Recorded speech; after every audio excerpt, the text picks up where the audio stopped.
28/8/2024 प्रातः मुरली। ओम शांति बाप दादा मधुबन।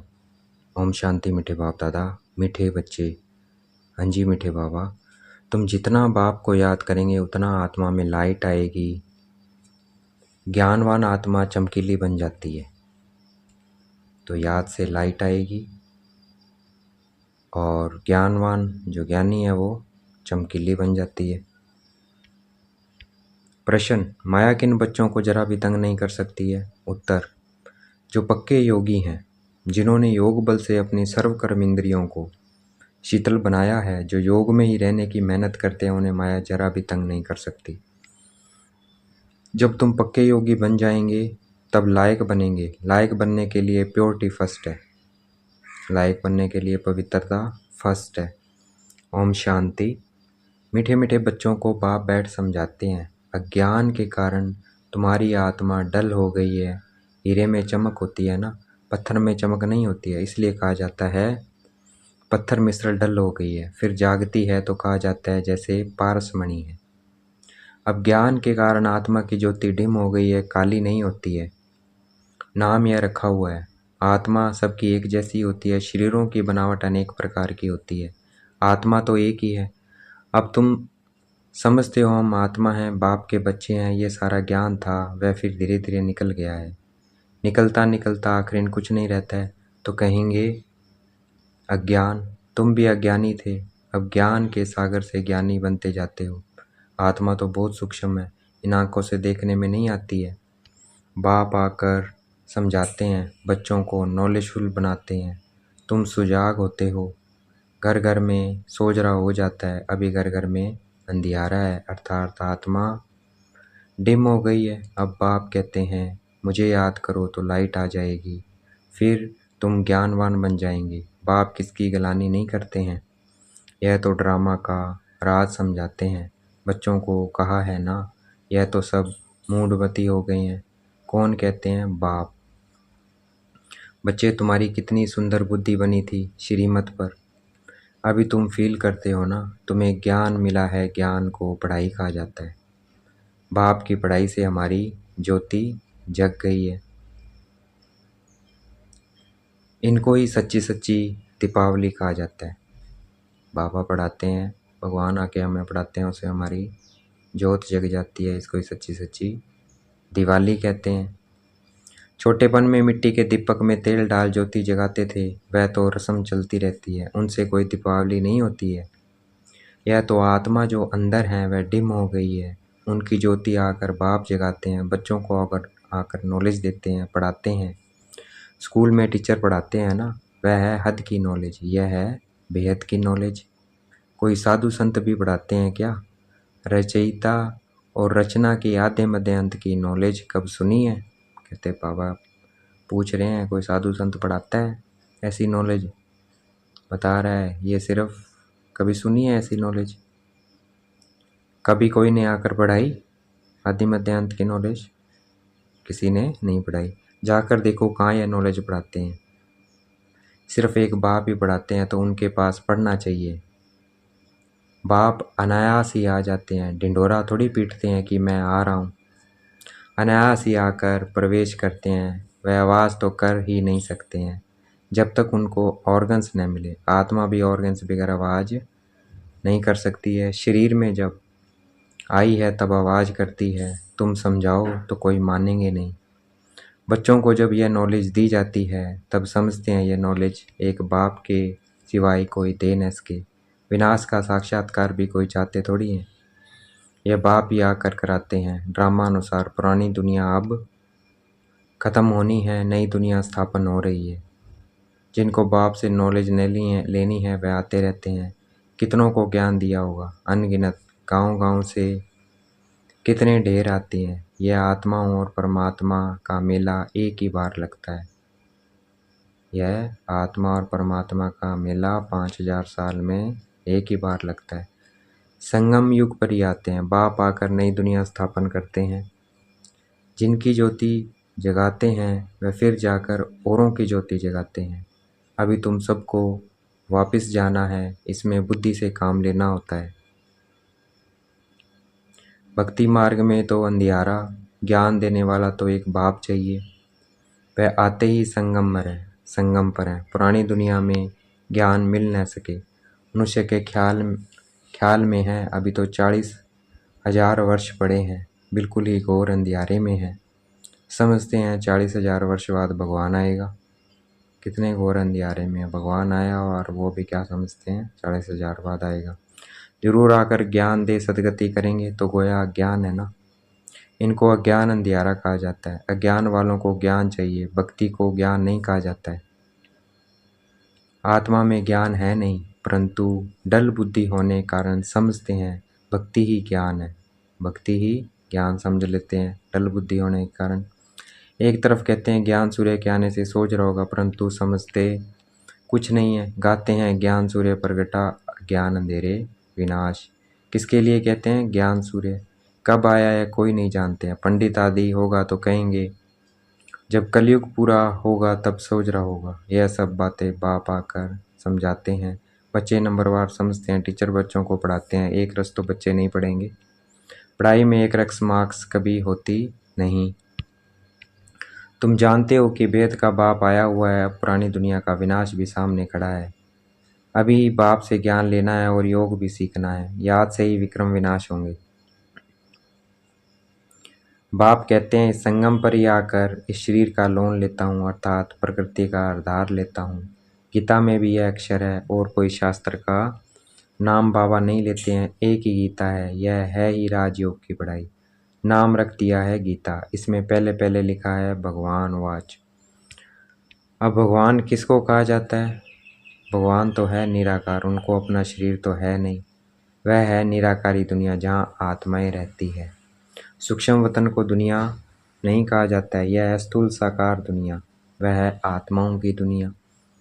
खेल सारा यहाँ चलता है। निराकारी दुनिया में आत्माएं कितनी छोटी छोटी हैं, फिर पाठ बजाने आती है। ये ख्यालात तुम बच्चों की ही बुद्धि में बिठाए जाते हैं। इसको ही ज्ञान कहा जाता है। वेद शास्त्र को कहा जाता है भक्ति, ज्ञान नहीं। तुम्हारी साधु सन्यासियों से इतनी भेंट नहीं हुई है। बाबा का तो बहुत संग रहा है, बहुत गुरु किए। किसने? ब्रह्मा बाबा ने। पूछा जाता है आपने सन्यास क्यों किया, घर बार क्यों छोड़ा? किससे? सन्यासियों से। कहते थे विकार से बुद्धि भ्रष्ट हो जाती है, इसलिए घर बार छोड़ा। कहते बुद्धि भ्रष्ट हो जाती है। अच्छा, जंगल में जाकर रहते हो फिर घर बार की याद आती है? बोले हाँ।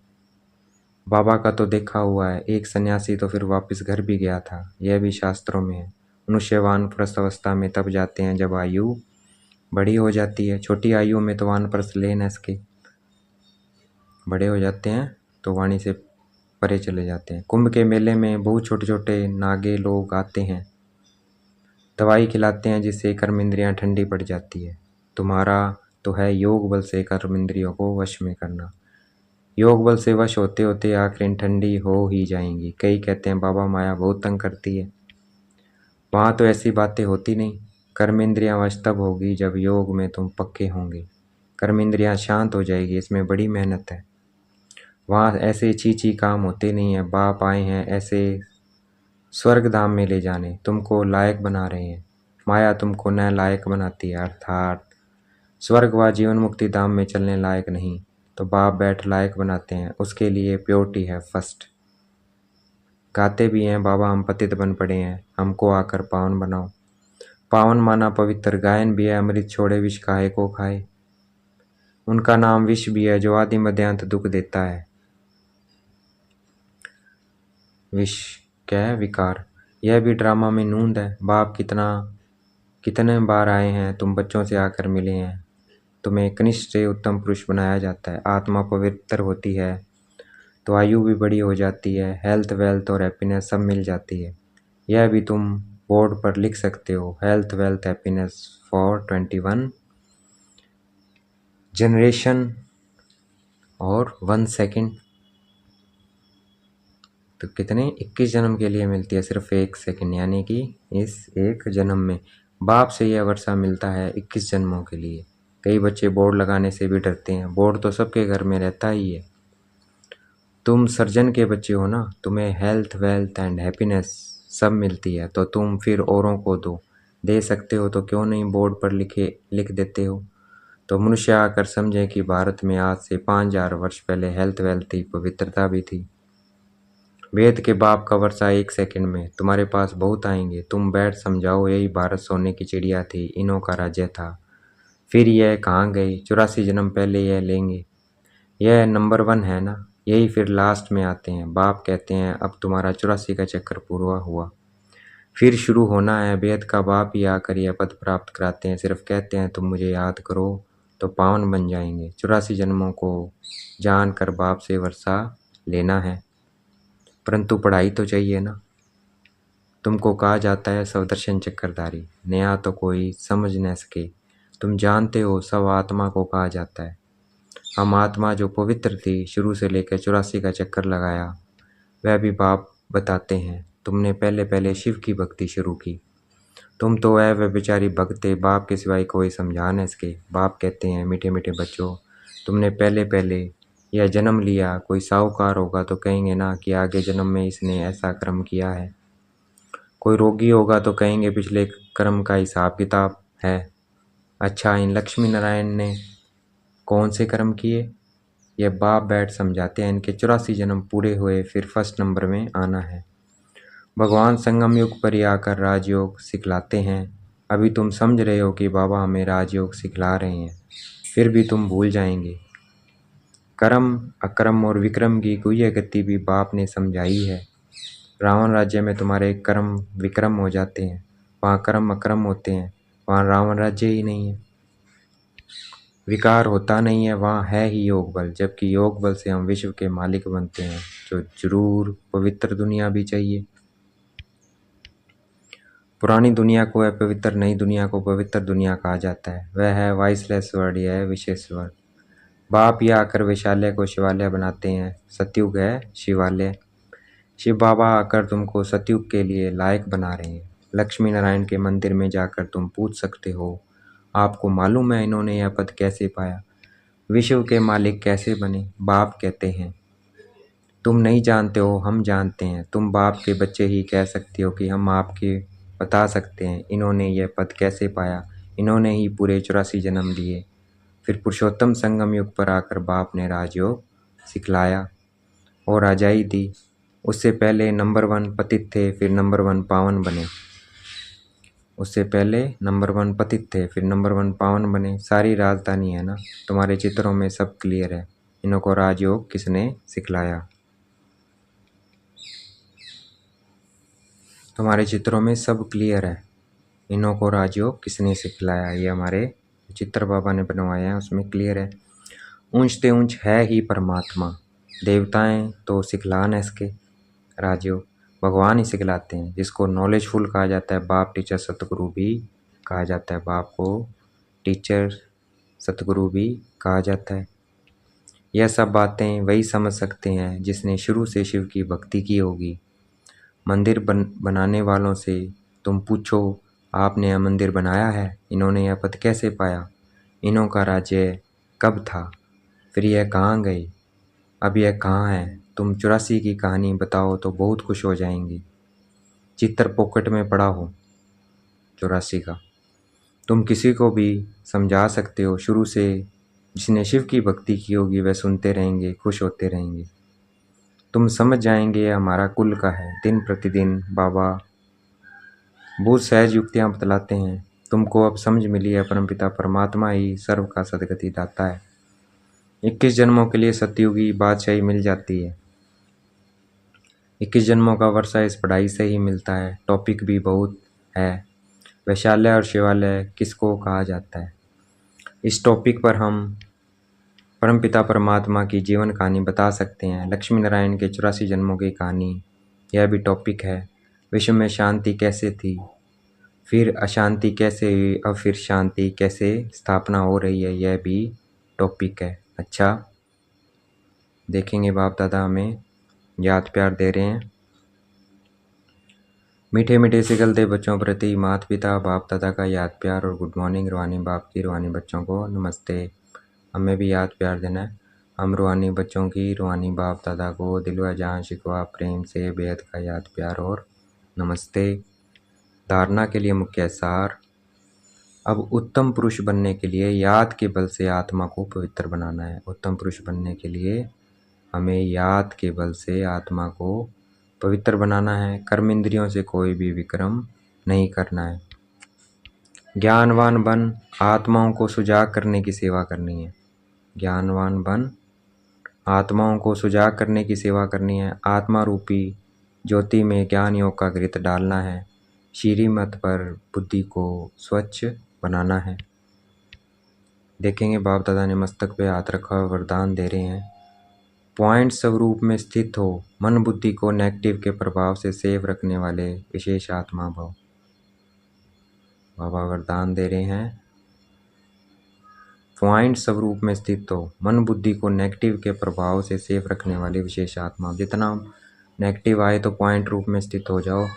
तो जितना हम अपने को पॉइंट स्वरूप में अपने को सेट कर लेंगे तो क्या हो जाएगा, नेगेटिव के प्रभाव से हम सेफ हो जाएंगे और फिर विशेष आत्मा बन जाएंगे। जिसमें नेगेटिव नहीं आता वो क्या, विशेष आत्मा है।